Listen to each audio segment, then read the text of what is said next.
Bonjour et bienvenue dans cette nouvelle vidéo de moncapitaine.com. Aujourd'hui, nous allons voir comment dire non à son chef.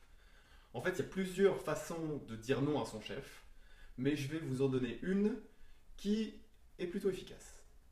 Mais avant, vous êtes libre de recevoir mon bonus des 3 outils indispensables pour être plus serein dans votre commandement au quotidien.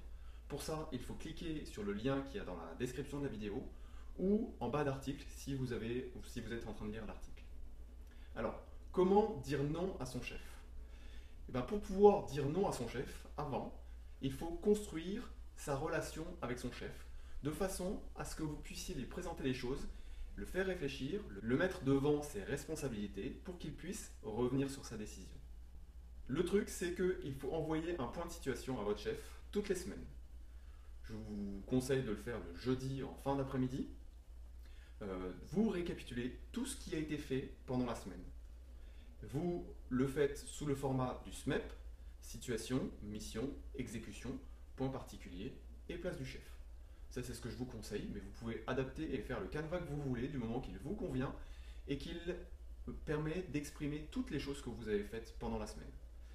Le SMEP, c'est quand même quelque chose de militaire qui permet, à mon sens, de prendre la totalité du panel le plus large possible pour amener à une réflexion. Voilà. Vous faites donc ce point de situation toutes les semaines.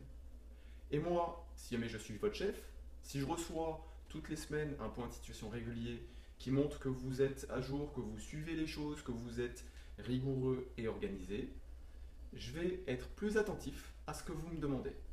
Plutôt que la personne qui vient en vrac me faire un point de site dans mon bureau, qui me prend du temps où je ne suis pas forcément disponible au bon moment, et qui le fait pas de manière régulière. Alors que là, si vous faites les choses de manière régulière, vous avez tout à gagner. Et ensuite, quand il vous confie une mission, vous apercevez que si vous exécutez cette mission, vous ne pouvez pas faire une ou deux autres missions qui vous ont été confiées. Vous lui envoyez un mail, j'insiste là-dessus, je dirai pourquoi après. Vous lui envoyez un mail en disant suite au dernier point de situation, je vous ai dit que j'avais telle et telle mission. Je viens de recevoir, j'ai pris note que je viens de recevoir telle mission de votre part. Je vous demande de clarifier les choses pour me donner la priorité que je dois aborder aux missions que j'ai reçues. En effet, si je fais la mission que je viens de recevoir, je ne peux pas faire telle et telle mission correctement parce que ça et ça. Pourquoi vous lui envoyez par mail? Parce qu'au-delà de la trace écrite, en fait la trace écrite on s'en fout, c'est important, mais dans une relation avec un chef, qui est une relation franche, il n'y a pas, cette notion-là qui rentre en jeu.